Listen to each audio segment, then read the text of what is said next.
절친의 말도 안 되는 충격적 부탁을 매주 받아줬다. 저는 강미연입니다. 올해 49이에요. 요양보호센터를 운영한 지 벌써 7년째죠. 남편을 먼저 보내고 혼자 살아온 지도 어느덧 10년이 되었습니다. 처음엔 견디기 힘들었어요. 하지만 시간이 지나면서 익숙해졌죠. 외로움이란 게 그런 거더라고요. 처음엔 칼처럼 찌르지만 나중엔 그냥 무뎌져 버립니다. 그날도 평범한 하루였어요. 센터에서 어르신들 식사를 챙기고 약 드시는 걸 도와드리고 청소하고 정리하고 저녁 8시가 넘어서야 집으로 돌아올 수 있었습니다. 몸은 피곤했지만 마음은 뿌듯했어요.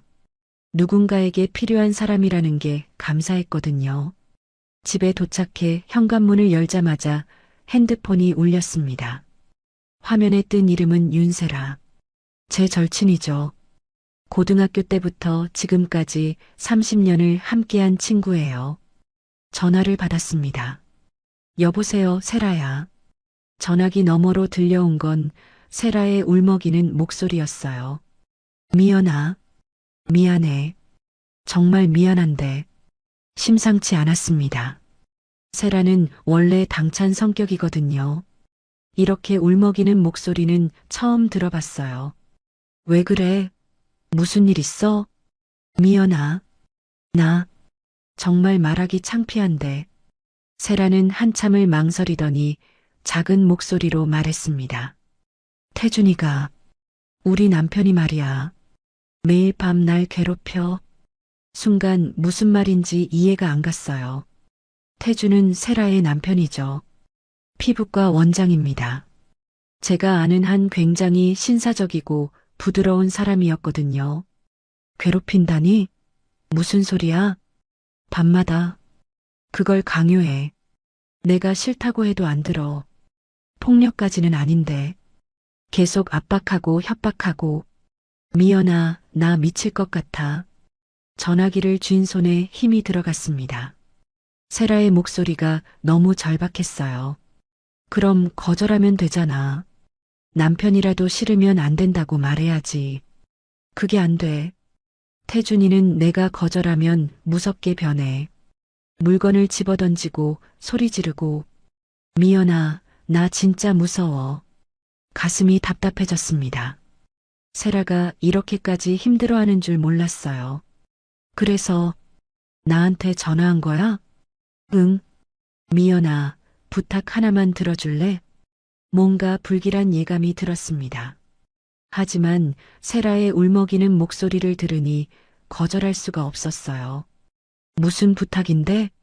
세라는 한참을 침묵하더니 떨리는 목소리로 말했어요. 오늘 밤만 태준이를 내가 좀 받아줄래? 한 번만. 제발. 저는 제 귀를 의심했습니다. 방금 뭐라고 했죠? 절친이 자기 남편을 받아달라고요? 세라야, 너 지금 무슨 소리 하는 거야? 미안해. 정말 미안해.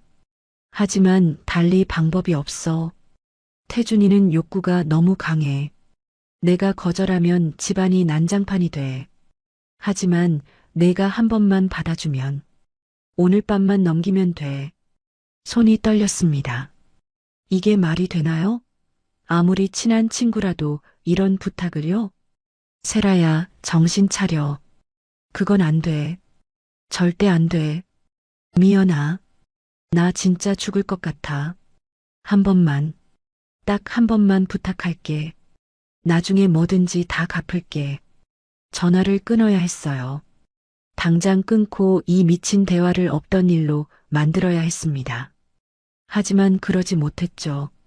세라의 절박한 목소리가 제 마음을 붙잡았거든요. 사실 저는 세라에게 빚진 게 있었습니다. 남편이 세상을 떠나고 제가 가장 힘들 때 세라가 옆에 있어줬어요. 센터 운영이 어려워 빚에 시달릴 때도 세라가 몰래 돈을 빌려줬죠. 그때 세라가 없었다면 저는 버티지 못했을 겁니다. 그 기억이 저를 짓눌렀어요. 세라가 도와줬을 때 저는 눈물을 흘리며 말했었죠. 언젠가 꼭 은혜를 갚겠다고. 그런데 지금 세라가 도움을 청하는데 외면할 수 있을까요?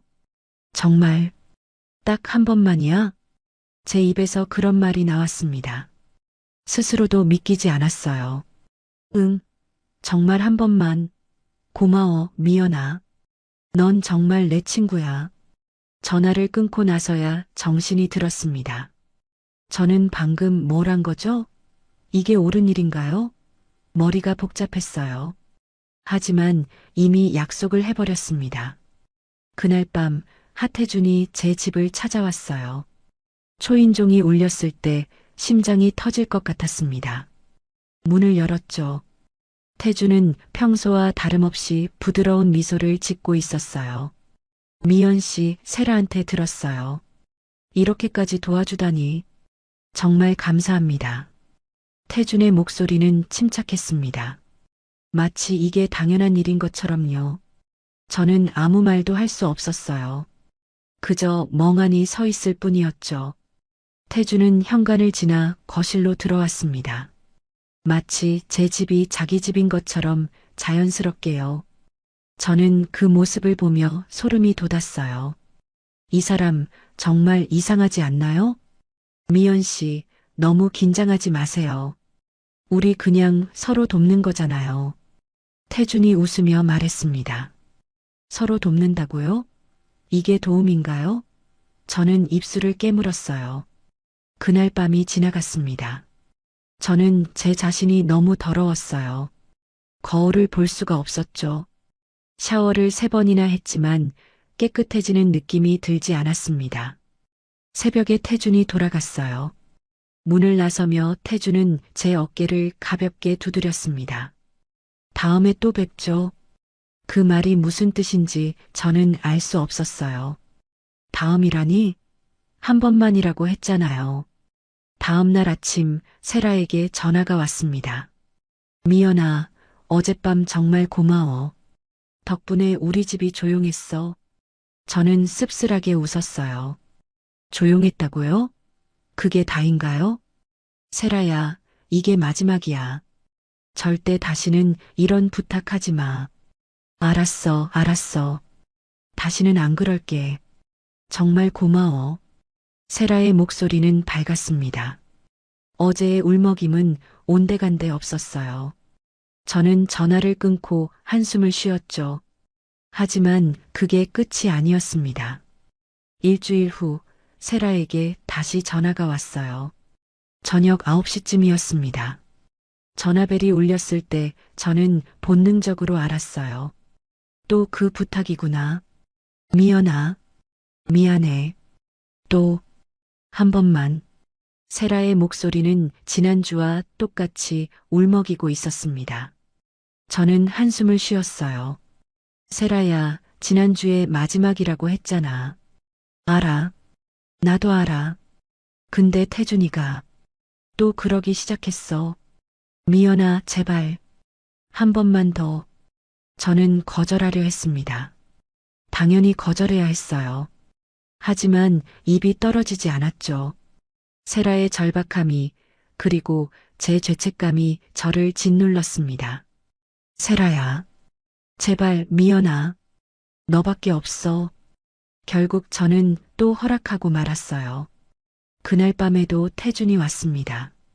그리고 일주일 후에도, 또 일주일 후에도 한 번은 없었습니다. 한 번이 2번이 되고 2번이 3번이 되고 어느새 매주가 되어버렸어요. 저는 그때 깨달았습니다.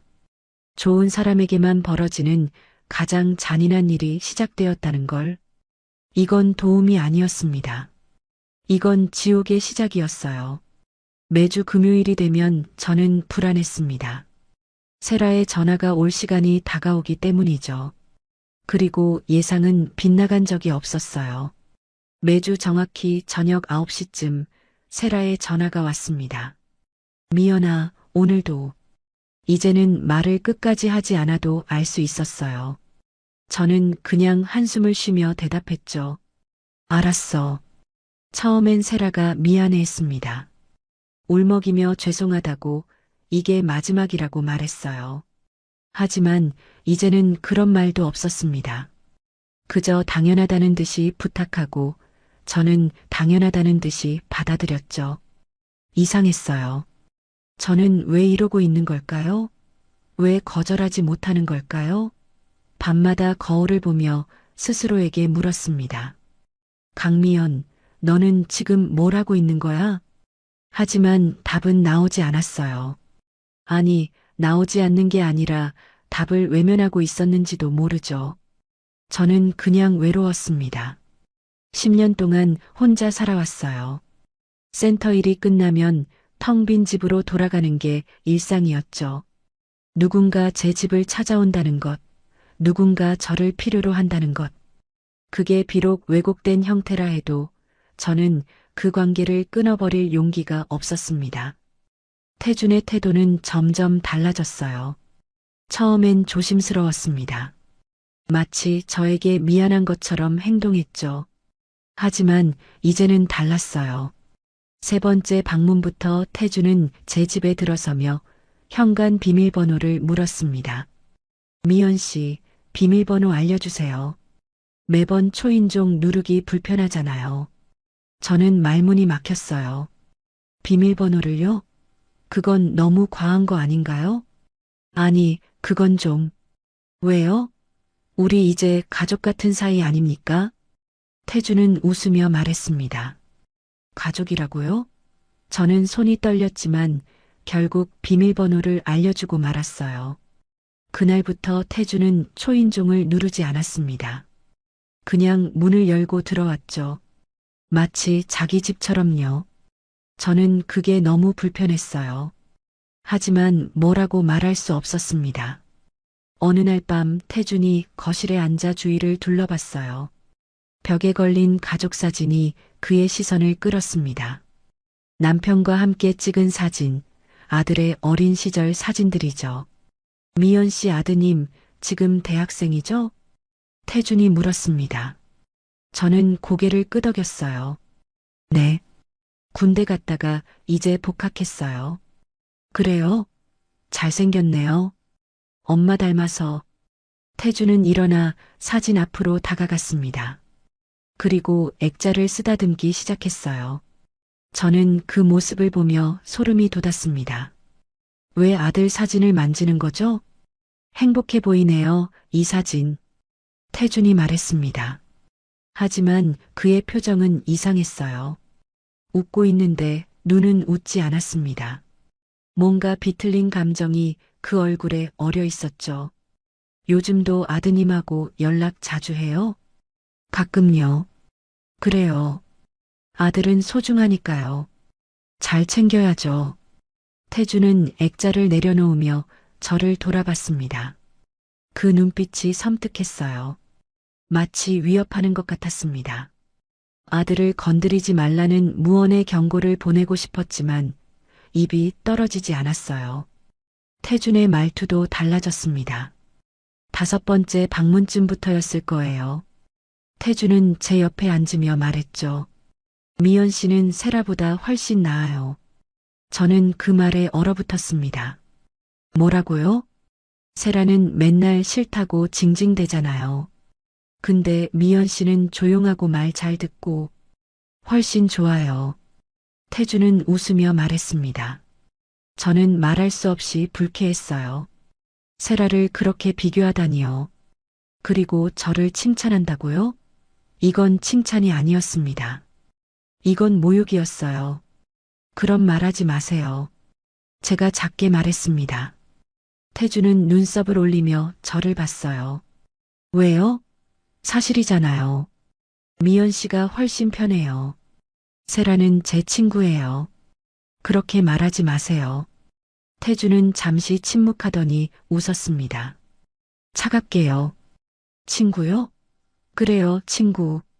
그런데 미연 씨, 친구 남편을 받아주는 사람이 어디 있어요? 그 말에 저는 할 말을 잃었습니다. 맞아요. 저는 친구를 배신하고 있었어요. 아무리 세라가 부탁했다 해도 이건 배신이었습니다. 미연 씨, 솔직히 말할게요. 넌 나한테 빚진 거야. 태준의 말투가 급격히 바뀌었습니다. 존댓말에서 반말로요. 저는 깜짝 놀라 태준을 봤어요. 무슨 빚이요? 세라가 미연 씨한테 돈 빌려줬잖아요. 그거 내 돈이에요. 결국 미연 씨는 나한테 빚진 거라고. 머리가 멍해졌습니다. 그래요. 세라가 빌려준 돈은 결국 부부의 돈이었죠. 그럼 저는 태준에게도 빚을 진 건가요? 그러니까 이 정도는 해줘야 하는 거 아니에요? 태준은 제 턱을 손으로 들어 올렸습니다. 저는 몸이 굳었어요. 태준의 눈빛은 차가웠습니다. 처음 봤던 그 부드러운 의사 선생님은 어디 갔을까요?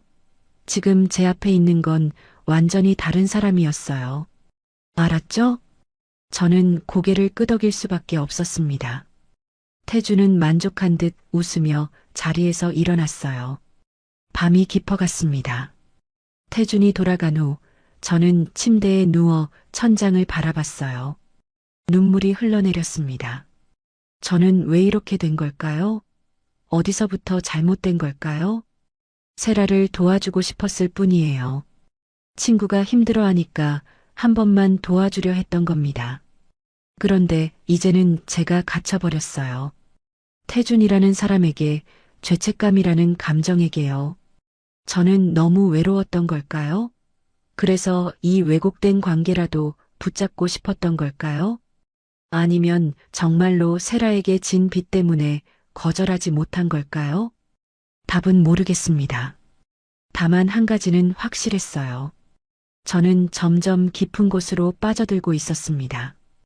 그리고 빠져나올 방법을 모르겠다는 것도요. 핸드폰이 울렸습니다. 세라였어요. 미연아, 오늘도 고마워. 덕분에 잘 잤어. 저는 대답하지 못했습니다. 세라는 편하게 잤다고요? 저는 지옥을 겪고 있는데요. 하지만 그 말을 할 수 없었어요. 응, 천만에. 전화를 끊고 저는 또 울었습니다. 거울을 보니 제 얼굴이 낯설었어요. 이 사람이 강미연인가요? 아니, 저는 이제 강미연이 아니었습니다. 저는 누구였을까요? 어느 토요일 오후 세라에게 전화가 왔습니다. 평소와 다른 시간이었어요. 세라는 밝은 목소리로 말했죠. 미연아, 우리 병원에 놀러와. 태준이 오늘 일찍 끝난대. 같이 저녁 먹자. 저는 망설였습니다. 태준의 병원이요? 가고 싶지 않았어요. 하지만 세라의 목소리가 너무 밝아서 거절할 수 없었죠. 알았어. 몇 시에 갈까? 5시쯤 와. 내가 데리러 갈게. 병원은 강남 한복판에 있었습니다. 건물 3층 전체를 쓰는 큰 피부과였어요. 입구부터 고급스러웠죠. 대리석 바닥 샹들리에 하얀 가죽 소파, 돈 냄새가 물씬 났습니다. 접수 데스크에 앉은 직원이 저를 보며 웃었어요. 어서 오세요. 예약하셨나요? 아니요. 원장님 부인 친구예요. 윤세라 씨 만나러 왔어요. 직원의 표정이 미묘하게 변했습니다. 뭔가 이상한 눈빛이었어요.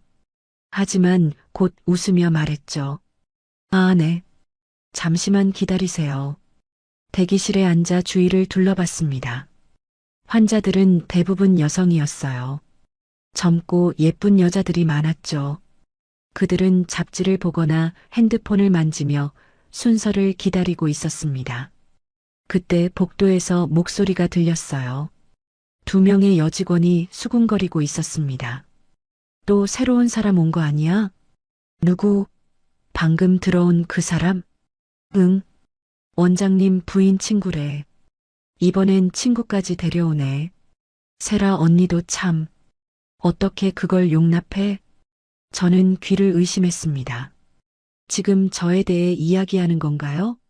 그들은 제가 듣고 있는 줄도 모르고 계속 말했어요.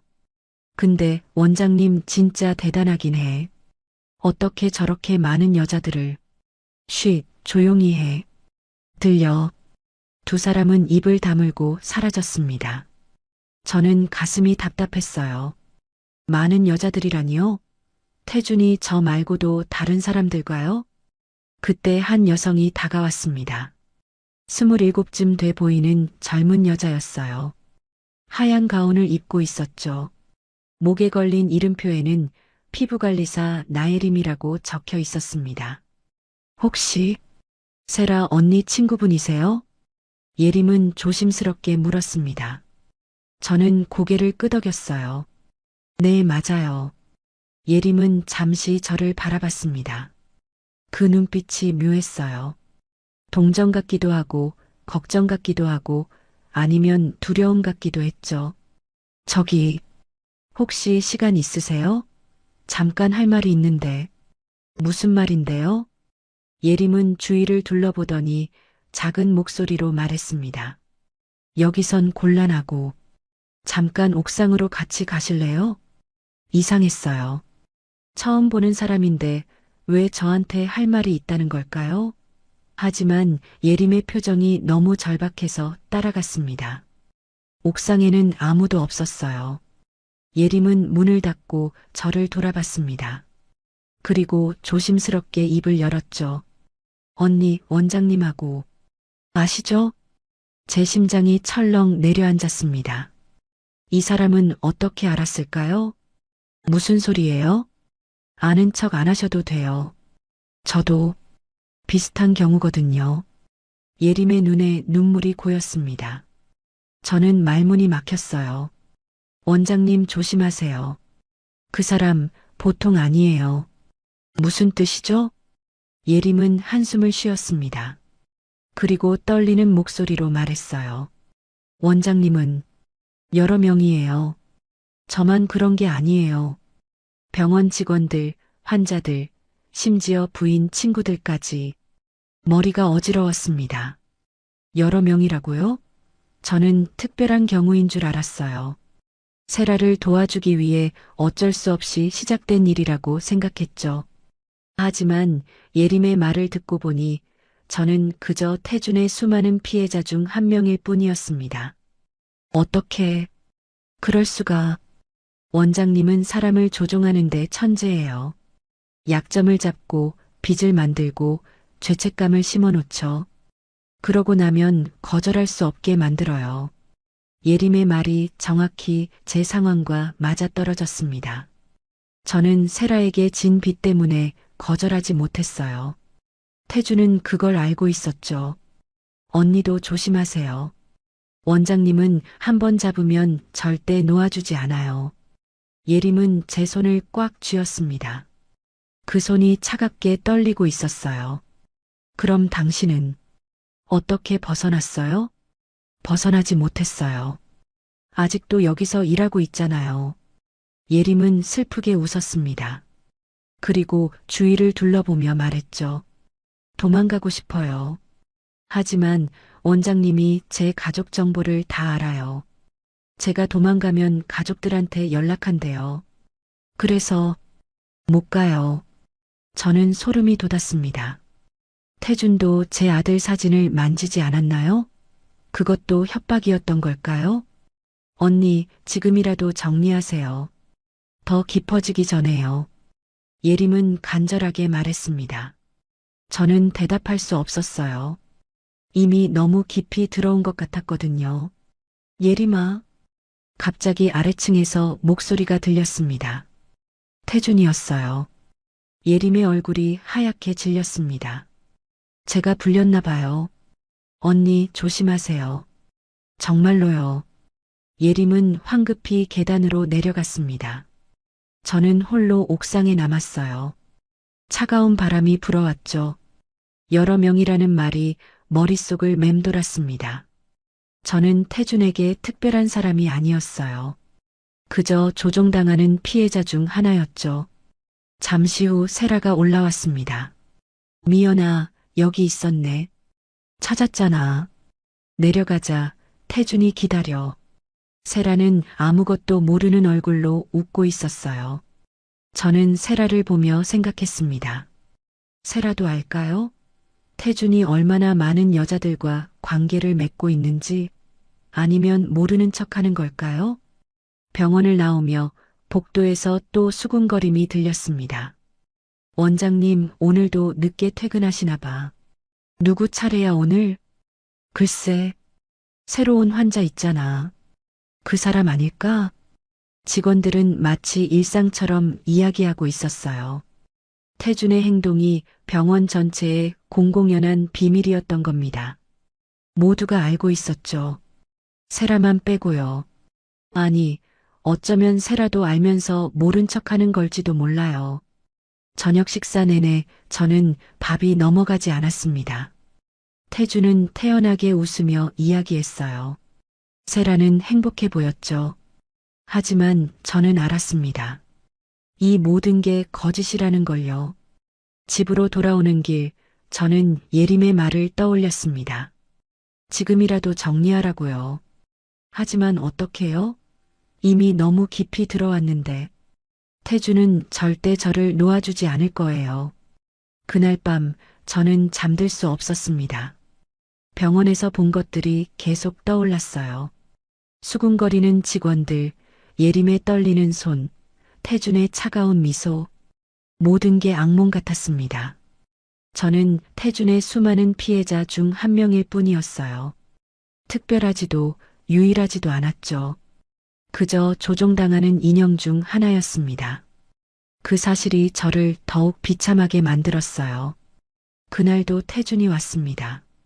이제는 매주 금요일이 되면 자동으로 문을 열고 들어왔어요. 저는 더 이상 놀라지도 않았죠. 그저 체념한 채 받아들였습니다. 태준은 거실 소파에 앉으며 핸드폰을 탁자 위에 내려놓았어요. 그리고 화장실로 들어갔죠. 저는 멍하니 앉아 있었습니다. 그때 핸드폰 화면이 켜지며 알림이 떴어요. 무심코 그쪽을 봤습니다. 화면에 메시지가 보였죠. 발신자는 나혜림이었어요.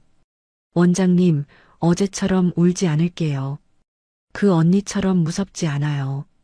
제발 화내지 마세요. 심장이 멈추는 것 같았습니다. 그 언니라니요? 저를 말하는 건가요? 예림이 울었다고요? 태준이 화를 냈다고요? 손이 떨렸어요. 머릿속이 하얘졌습니다. 예림은 저한테 경고했었죠. 태준이 보통 사람이 아니라고요. 하지만 그 말의 진짜 의미를 이제야 알 것 같았습니다. 화장실 문이 열리는 소리가 들렸어요. 태준이 나왔습니다.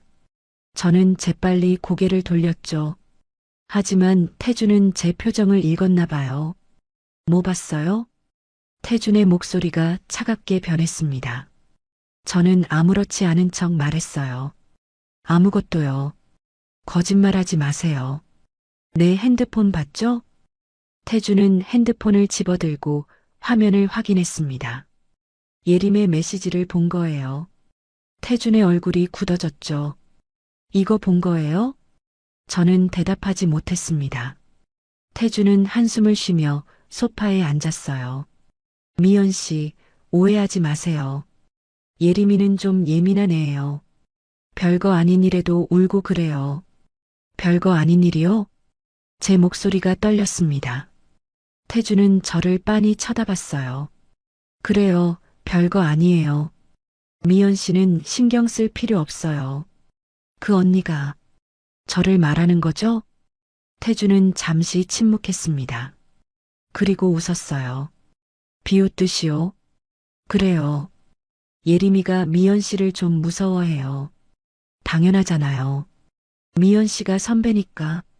선배라니요? 저는 예림의 선배가 아니에요. 저는 그저 피해자였습니다. 예림처럼요. 태준은 자리에서 일어나며 말했어요. 미연 씨, 괜한 오해하지 마세요. 우리 관계는 특별하잖아요. 예림이 같은 애들이랑 다르다고요. 특별하다고요? 저는 웃음이 나왔습니다. 비참한 웃음이었죠. 저는 전혀 특별하지 않았어요. 태준에게 저는 그저 장난감 중 하나였습니다. 그날 밤 태준이 돌아간 후 저는 한참을 울었어요. 예림의 메시지가 계속 떠올랐습니다. 어제처럼 울지 않겠다고요. 태준이 예림한테 뭘 한 걸까요? 얼마나 무서운 일을 당했을까요? 저는 더 이상 침묵할 수 없었습니다. 다음 날 아침 세라에게 전화했어요. 세라야, 나 할 말이 있어. 만날 수 있어? 무슨 일인데? 목소리가 이상한데? 직접 만나서 얘기할게. 카페에서 보자. 1시간 후, 저는 세라와 마주 앉았습니다. 세라는 커피를 마시며 저를 봤어요. 무슨 일이야? 얼굴이 안 좋아 보여. 저는 한참을 망설였습니다. 뭐라고 말해야 할까요? 어디서부터 시작해야 할까요? 세라야. 태준 씨가 말이야. 응, 우리 남편이 왜? 태준 씨가 나한테만 그러는 게 아니야. 세라의 표정이 굳어졌습니다. 저는 계속 말했어요. 병원에서 일하는 나혜림이라는 사람 있잖아. 그 사람도 태준 씨한테 당하고 있어. 뭐, 그것뿐이 아니야. 병원 직원들도 다 알아. 태준 씨가 여러 여자들이랑 그러고 있다는 거. 세라는 커피잔을 내려놓았습니다. 손이 떨리고 있었어요. 미연아, 너 지금 무슨 소리 하는 거야? 사실이야. 내가 직접 봤어. 태준 씨 핸드폰에 예림이한테 온 메시지도 봤고, 세라의 얼굴이 창백해졌습니다. 하지만 곧 표정이 변했어요. 차갑게요. 그래서 그게 나한테 무슨 의미야? 저는 당황했습니다. 세라의 반응이 이상했어요. 세라야, 태준 씨가 너한테만 그러는 게 아니라는 거야. 우리 둘 다 이용당하고 있는 거라고. 이용당한다고? 세라가 비웃었습니다. 저는 그 웃음이 낯설었어요. 미연아, 솔직히 말할게. 너 우리 남편 새끼에 넘어간 거지? 뭐? 처음엔 나 도와준다고 시작했잖아. 근데 이제는 내가 즐기고 있는 거 아니야? 저는 말문이 막혔습니다. 세라가 지금 무슨 소리를 하는 거죠? 세라야, 정신 차려. 내가 왜 즐겨? 나는. 그럼 왜 안 거절해? 내가 부탁한 건 첫 번째뿐이었어. 그 뒤로는 내가 알아서 받아줬잖아. 세라의 말이 칼처럼 꽂혔습니다. 맞아요. 두 번째부턴 제가 거절하지 않았죠. 하지만 그건 나는 널 도와주려고. 도와준다고? 웃기지 마. 너 외로웠던 거잖아. 10년 동안 혼자 살면서 남자 하나 없이 살았잖아. 그러다 우리 남편이 좋아진 거지. 세라의 목소리가 점점 커졌습니다. 주변 사람들이 쳐다봤어요. 세라야, 진정해. 사람들이 봐. 진정하라고? 내 친구가 내 남편을 유혹하고 있는데 진정하라고? 저는 눈물이 났습니다. 이게 아닌데요. 저는 유혹한 게 아니에요. 저는 그저 너 이제 보니까 처음부터 노린 거구나. 불쌍한 척하면서 내 남편한테 접근한 거지. 세라야, 제발. 이제 알겠어. 나혜림 얘기를 꺼낸 것도 내 죄책감을 덜려고 한 거잖아. 다른 사람도 있으니까 너만 나쁜 게 아니라고 변명하려고. 세라는 자리에서 일어났습니다. 가방을 집어들며 저를 내려다봤어요. 미연아, 우리 이제 끝이야. 다신 연락하지 마. 세라야. 하지만 세라는 돌아보지 않고 나갔습니다. 저는 그 자리에 멍하니 앉아 있었어요. 주변 사람들의 시선이 따가웠죠. 집으로 돌아오는 길, 저는 계속 울었습니다.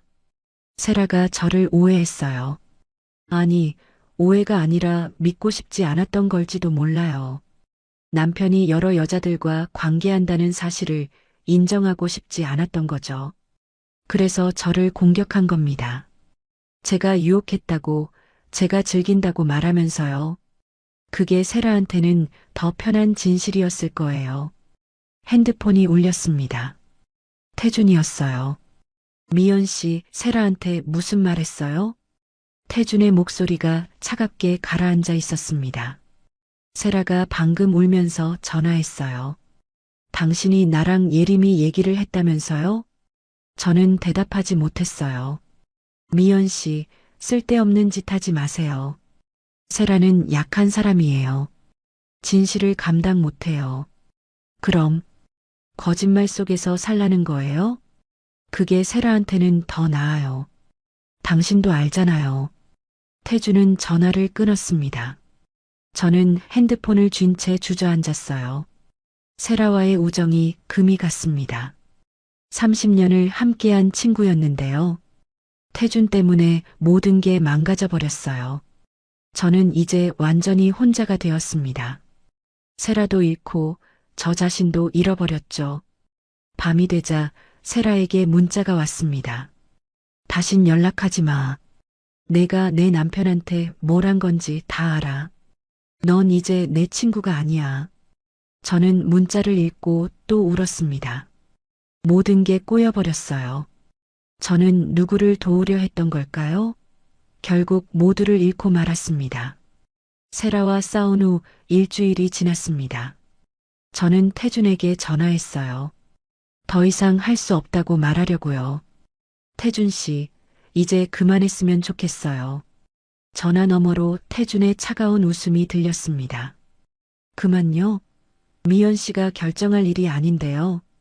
세라와도 싸웠어요. 이제 정말 끝내야 해요. 세라는 제가 알아서 할게요. 미연 씨는 신경 쓰지 마세요. 아니에요. 저는 이제 못해요. 제발. 태주는 한참을 침묵하더니 말했습니다. 알았어요. 그럼 오늘 밤에 만나서 얘기해요. 집에 계세요. 전화가 끊겼습니다. 저는 불안했어요. 태준의 목소리가 너무 차갑게 들렸거든요. 저녁 8시, 저는 집에서 태준을 기다렸습니다. 하지만 9시가 되어도 초인종이 울리지 않았어요. 혹시 안 오는 건가 싶었죠. 그때 현관문이 열리는 소리가 들렸습니다. 저는 깜짝 놀라 돌아봤어요. 태준이 서 있었습니다. 초인종도 누르지 않고 그냥 들어온 거예요. 어떻게? 비밀번호 알잖아요. 미연 씨가 알려줬잖아요. 태준은 신발을 벗으며 말했습니다. 저는 소름이 돋았어요. 맞아요. 제가 알려줬죠. 하지만 이렇게 허락도 없이 들어올 줄은 몰랐습니다. 초인종은 왜 안 눌렀어요? 귀찮아서요. 어차피 들어올 건데. 태준은 거실로 걸어 들어왔습니다. 저는 문 쪽으로 물러섰어요. 태준 씨, 이제 정말 그만하고 싶어요. 그만하고 싶다고요? 태준은 소파에 앉으며 저를 쳐다봤습니다. 그 눈빛이 섬뜩했어요. 미연 씨, 착각하지 마세요. 내가 거절해도 나는 올 수 있어. 태준의 말투가 반말로 바뀌었습니다. 저는 뒷걸음질 쳤어요. 무슨 소리예요? 난 내 집 비밀번호를 알아. 내가 거절한다고 해서 달라지는 건 없어. 심장이 빠르게 뛰었습니다. 태준은 협박하고 있었어요.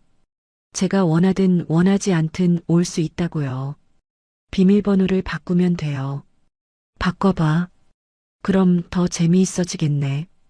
태준은 웃으며 핸드폰을 꺼냈습니다. 화면을 저에게 보여줬어요. 거기에는 제 아들의 SNS 사진이 떠 있었습니다. 아들 잘생겼더라. 요즘 대학 생활 재미있나 봐. 친구들도 많고. 저는 숨이 막혔습니다. 태준이 왜 아들 사진을 보여주는 거죠? 왜? 우리 아들 사진을 보는 거예요? 그냥 궁금해서. 미연 씨 아들이 어떻게 사는지. 태준은 사진을 스크롤하며 말했습니다. 매일 학교 가고 친구들 만나고 참 평범하게 잘 살고 있네. 아무 걱정 없이. 제발 우리 아들은 건드리지 마세요. 건드린다고? 내가 뭘 건드려? 태준은 핸드폰을 주머니에 넣으며 일어섰습니다. 그리고 제 앞으로 다가왔어요.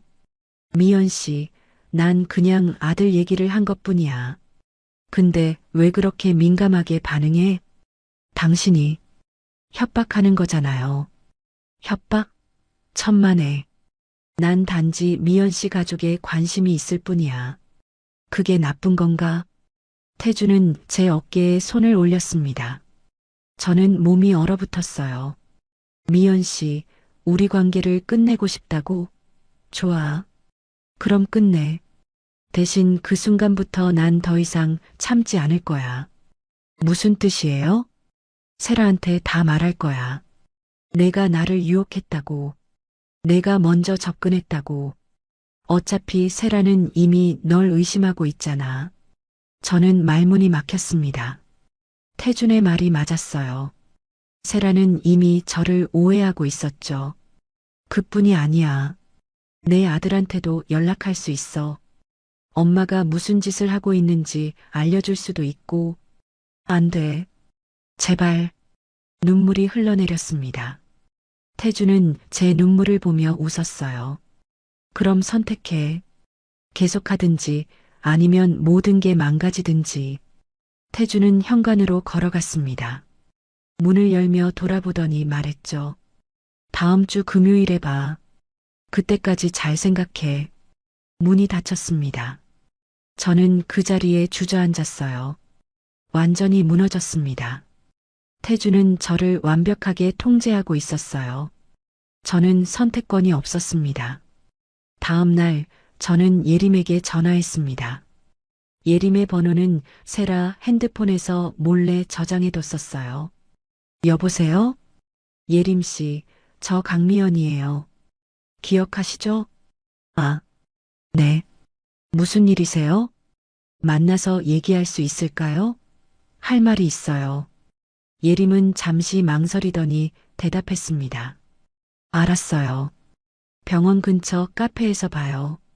1시간 후 저는 예림과 마주 앉았습니다. 예림은 초췌해 보였어요. 눈 밑에 다크서클이 짙었죠. 언니 무슨 일 있으세요? 저는 한참을 망설였습니다. 그리고 조심스럽게 물었어요. 예림 씨도 태준 씨한테 협박당하고 있나요?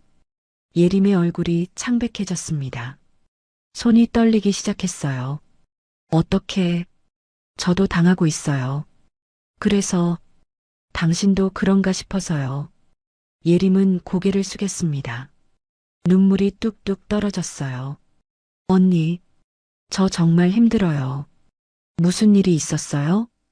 예림은 떨리는 목소리로 말했습니다. 저는 매주 불려다녔어요. 처음엔 일 때문이라고 했어요. 야근이 필요하다고. 그런데 그게 아니었어요. 그럼 원장님이 병원 끝나고 저를 부르는 거예요. 처음엔 거절했어요. 하지만 원장님이 제 가족 얘기를 꺼내기 시작했어요. 예림은 눈물을 닦으며 계속 말했습니다. 우리 부모님이 시골에서 식당을 하세요. 빚도 있고 힘들게 사시죠. 원장님이 그걸 다 알아냈어요. 그리고 말했어요. 내가 말 안 들으면 부모님 가게를 망하게 만들겠다고. 저는 숨이 막혔습니다.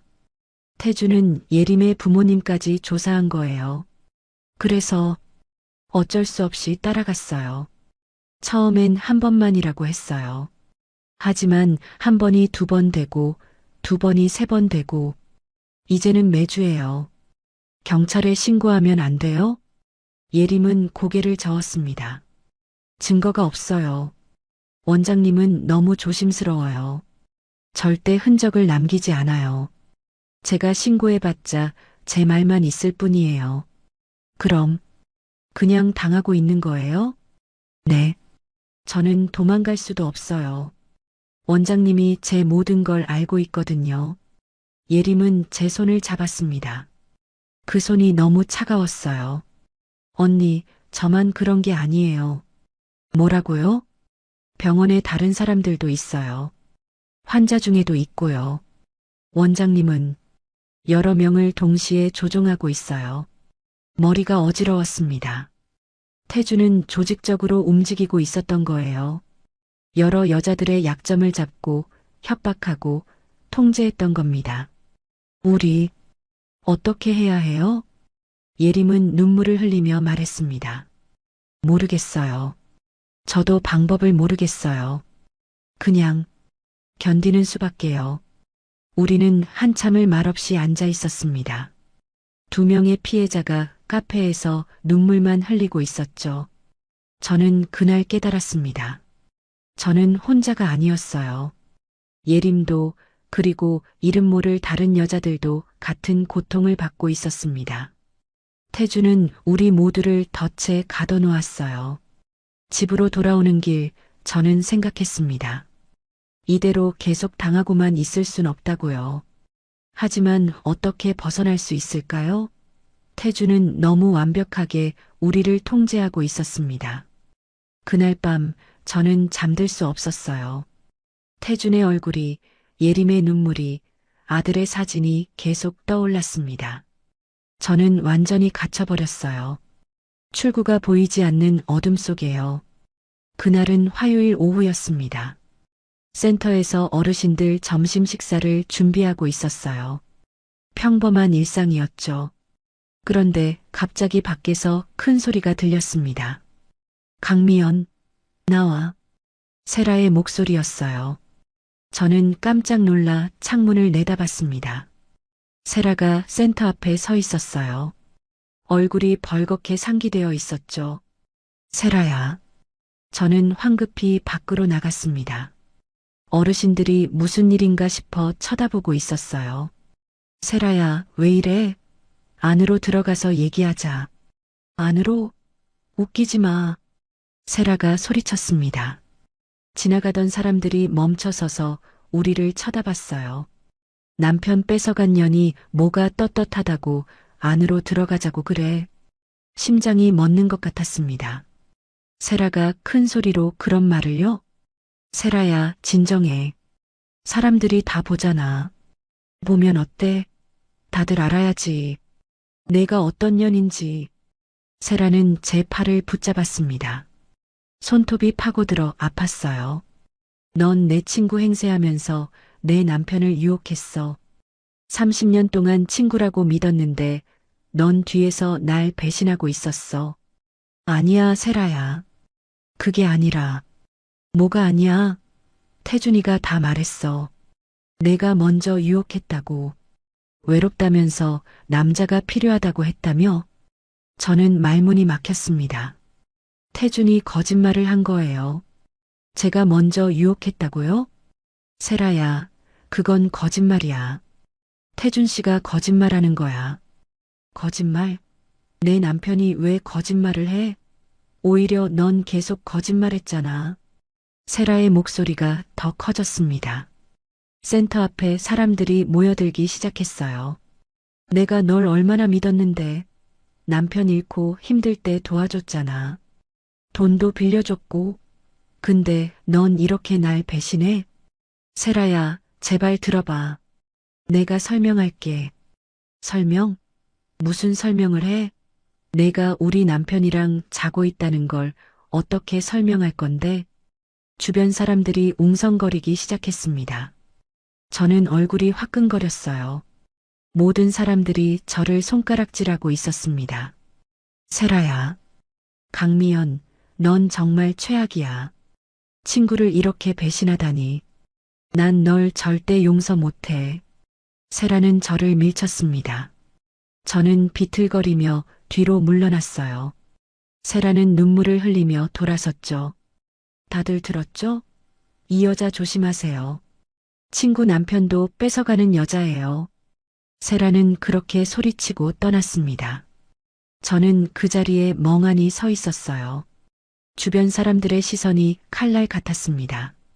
센터 안으로 들어가자 어르신들이 수군거렸어요. 원장님이 그런 일을. 친구 남편이라니. 저는 아무 말도 할 수 없었습니다.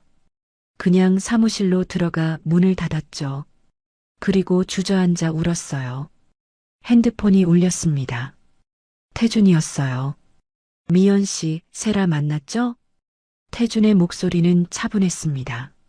마치 계획대로 된 것처럼요. 당신이 세라한테 거짓말한 거죠? 거짓말? 아니에요. 사실을 말했을 뿐이에요. 제가 유혹했다고요? 그게 사실이에요? 태주는 웃었습니다. 미연 씨, 세라는 그렇게 믿고 싶어 해요. 자기 남편이 나쁜 사람이라고 믿는 것보다 친구가 배신자라고 믿는 게 더 편한 거예요. 왜? 왜 이런 짓을 해요? 간단해요. 미연 씨가 말을 안 듣잖아요. 그만하고 싶다고 했잖아요. 그래서 확실히 묶어둘 필요가 있었어요. 저는 숨이 막혔습니다. 태주는 일부러 이 상황을 만든 거예요. 이제 미연 씨는 세라한테도 버림받았어요.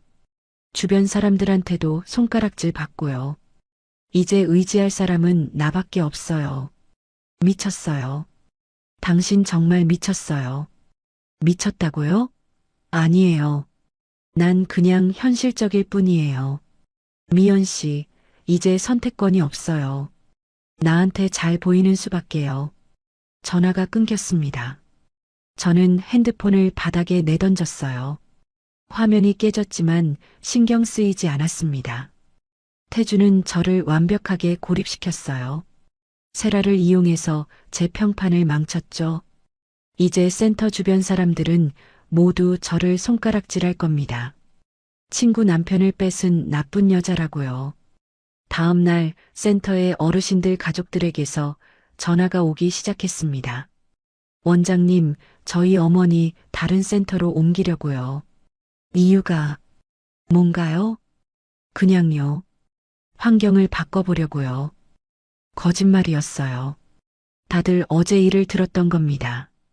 그리고 저를 믿지 못하는 거죠. 일주일 사이에 5분이 센터를 떠났습니다. 직원들도 저를 이상하게 쳐다봤어요. 아무도 제 말을 믿지 않았습니다. 저는 점점 무너졌어요. 밤마다 울었습니다. 거울을 보면 제 얼굴이 낯설었어요. 눈은 푹 꺼지고 얼굴은 창백했죠. 침묵하는 동안 저는 범죄의 공범이 되어버린 걸까요?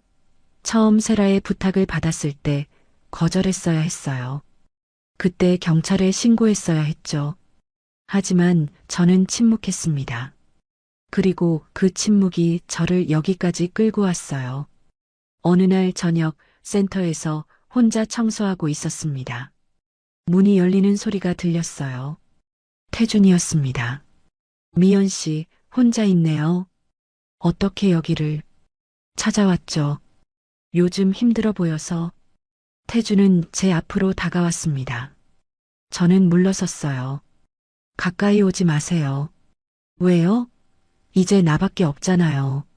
세라도 떠났고 주변 사람들도 다 등을 돌렸고 당신이 다 만든 거잖아요. 그래요. 내가 만들었어요. 그래야 미연 씨가 나한테 의지할 테니까. 태주는 웃으며 제 턱을 잡았습니다. 저는 그 손을 뿌리쳤어요. 이제 알았어요. 당신이 얼마나 나쁜 사람인지. 절대 당신 뜻대로 안 될 거예요. 그래요? 그럼 어떻게 할 건데요? 경찰에 신고해요? 증거가 있어요? 태주는 비웃었습니다. 맞아요. 증거가 없었어요. 태주는 너무 조심스럽게 움직였거든요. 미연 씨, 현실을 받아들여요. 넌 이미 내 것이에요. 도망칠 수 없어요. 태주는 문을 열고 나갔습니다. 저는 그 자리에 주저앉아 또 울었어요. 저는 완전히 고립되었습니다. 친구도 없고 평판도 망가지고 센터 운영도 위태로웠어요. 모든 게 무너져 내렸습니다. 그날 밤 저는 침대에 누워 천장을 바라봤습니다. 이렇게 끝나는 걸까요? 태준에게 완전히 지배당하며 살아가는 걸까요? 아니요. 안 돼요. 이대로 끝날 순 없어요. 어떻게든 방법을 찾아야 해요. 저만이 아니라 예림도 다른 피해자들도 구해야 합니다. 저는 그날 밤 결심했습니다. 더 이상 침묵하지 않겠다고요. 증거를 찾아내겠다고요. 그리고 태준을 반드시 무너뜨리겠다고요. 다음 날 아침 예림에게 전화가 왔습니다. 언니, 만나야 할 사람들이 있어요.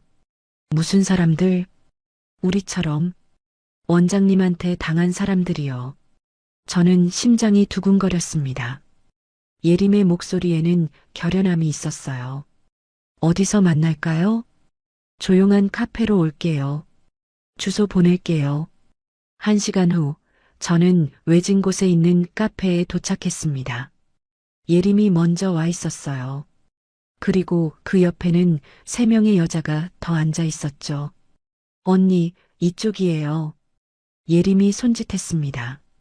저는 그들 앞에 앉았어요. 모두 20대에서 30대 사이로 보였습니다.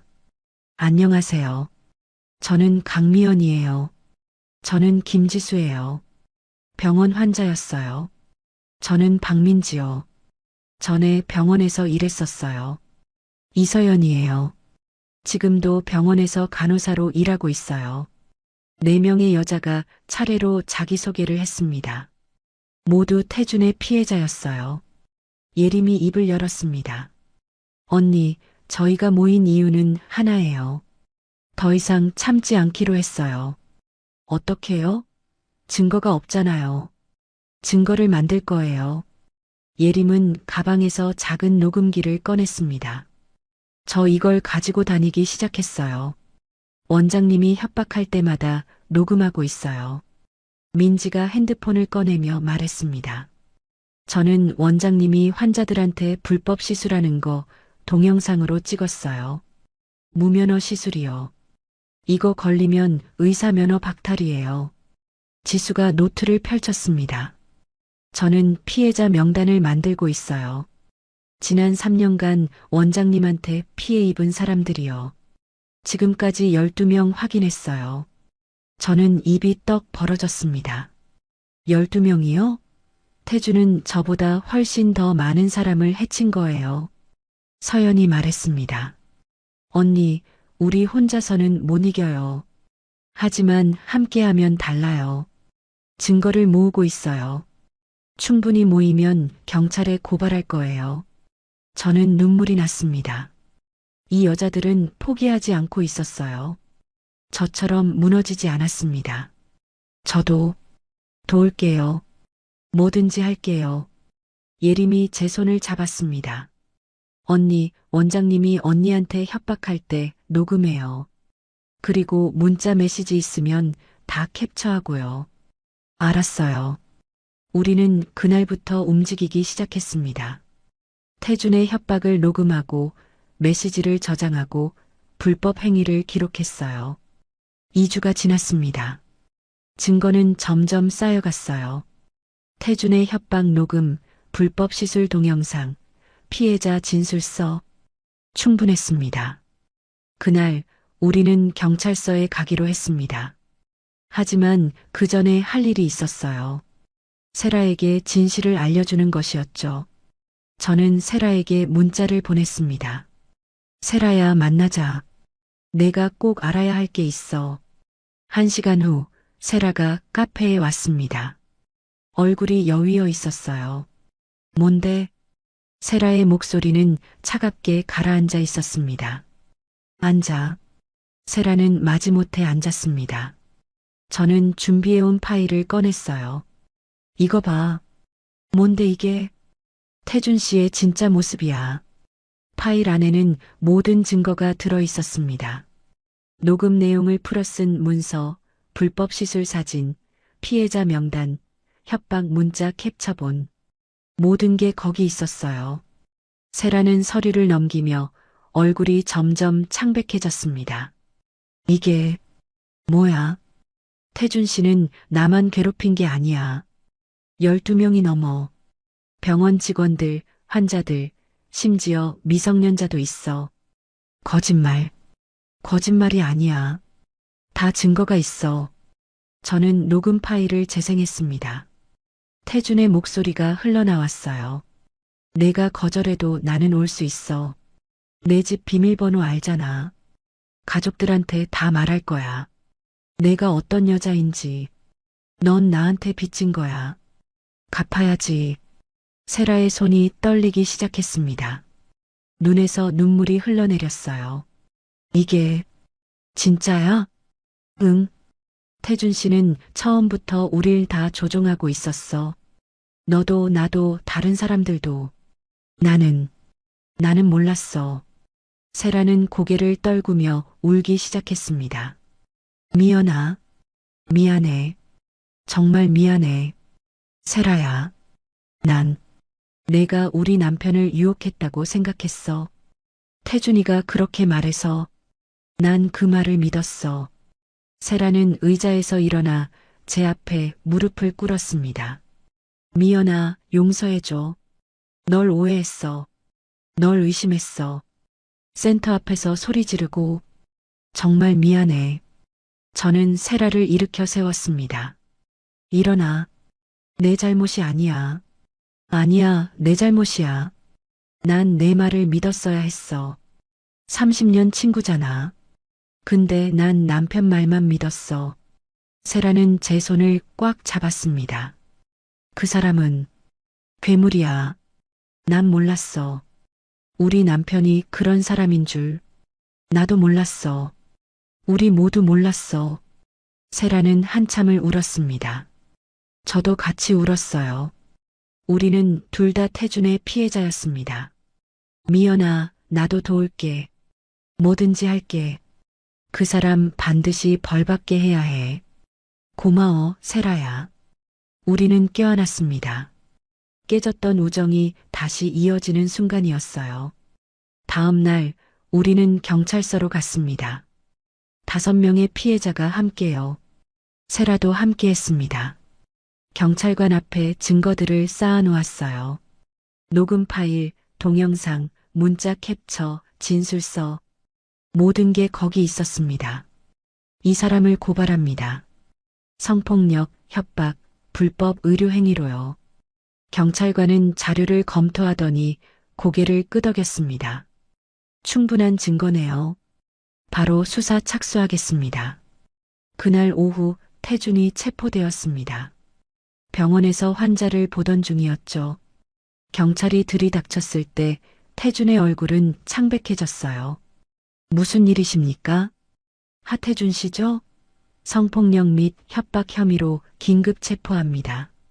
수갑이 채워졌습니다. 태준은 저항하려 했지만 소용없었어요. 병원 로비에서 우리는 그 장면을 지켜봤습니다. 예림이 제 손을 잡았어요. 언니, 우리 해냈어요. 응, 우리가 해냈어. 태준이 경찰차에 실려가는 모습을 보며 저는 처음으로 숨을 쉴 수 있었습니다. 긴 악몽이 끝났어요. 세라가 제 어깨에 기대며 말했습니다. 미연아, 정말 미안했어. 그리고 고마워. 나야말로 고마워, 세라야. 우리는 서로를 껴안았습니다.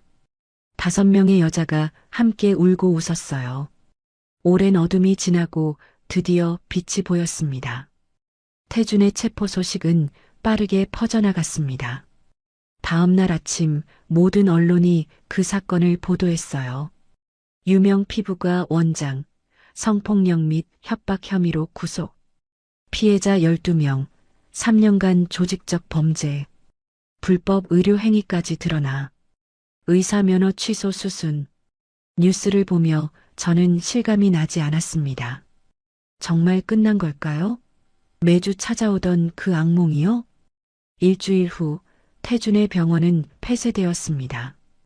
보건소에서 나와 문을 봉쇄했어요. 화려했던 병원 간판이 내려졌죠.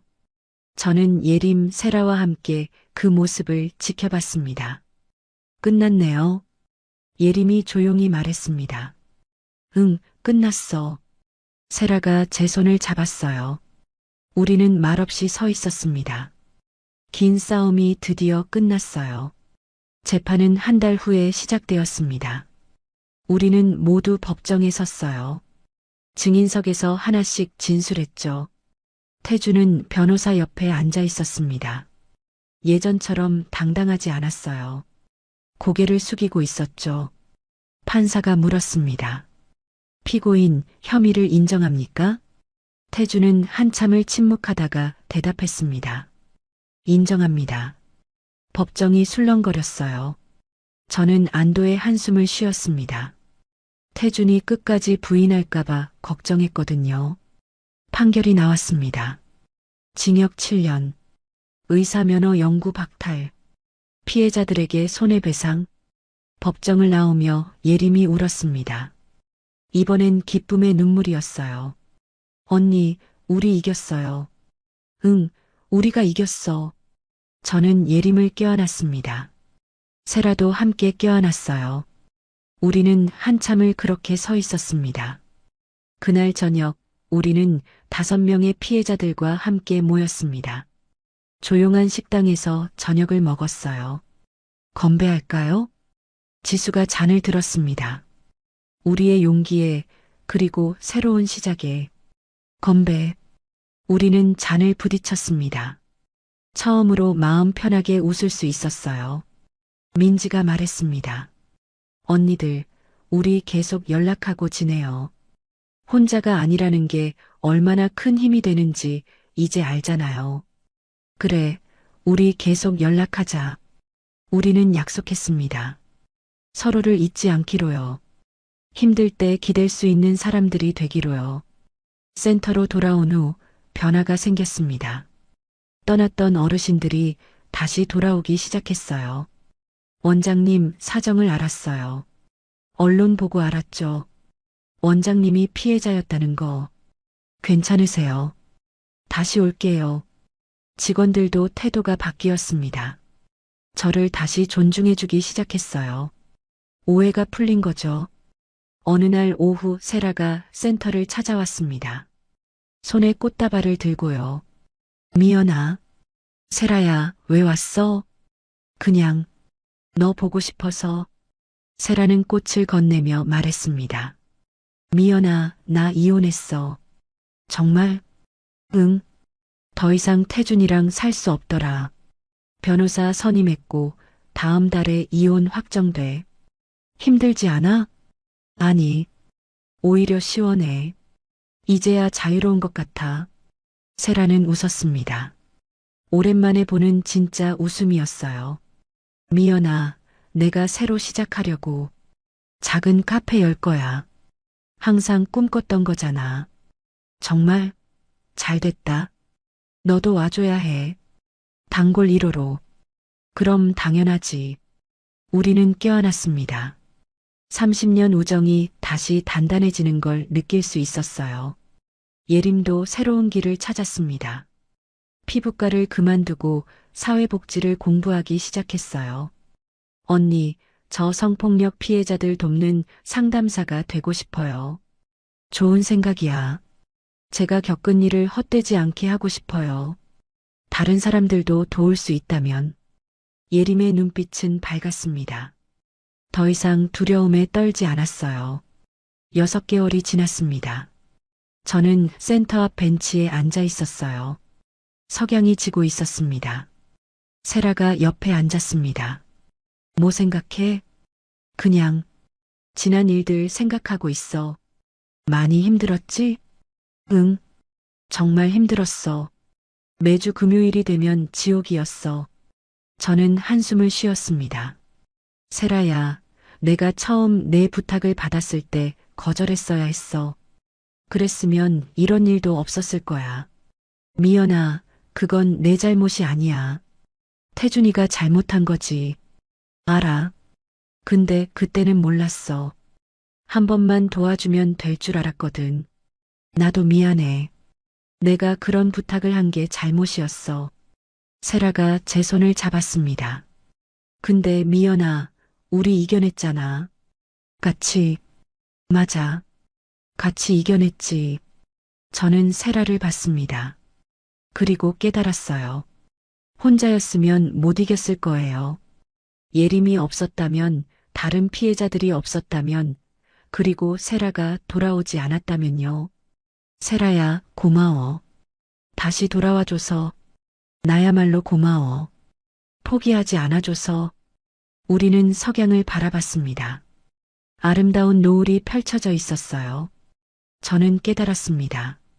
절친의 충격적 부탁을 매주 받아주며 지옥에 빠졌지만 같은 고통을 겪은 사람과 손을 잡으니 드디어 지상에 설 수 있었다는 거리요. 공포는 매주 찾아왔습니다. 매주 금요일마다 태준이 왔고 저는 무너졌어요. 하지만 이제는 달라요. 희망이 매일 찾아옵니다. 아침에 눈을 뜨면 감사해요. 오늘도 자유롭게 살 수 있다는 게요. 예림에게서 문자가 왔습니다. 언니, 다음 주에 상담사 자격증 시험 봐요. 응원해주세요. 저는 웃으며 답장했습니다. 할 수 있어. 우리 모두 응원해. 핸드폰을 내려놓고 하늘을 봤어요. 별이 하나둘 떠오르고 있었습니다. 저는 이제 압니다. 어둠은 영원하지 않다는 걸요. 빛은 반드시 온다는 걸요. 그리고 혼자가 아니라 함께라면 어떤 어둠도 이겨낼 수 있다는 걸요. 매주 찾아오던 악몽은 끝났습니다. 이제는 매일 찾아오는 희망을 맞이합니다.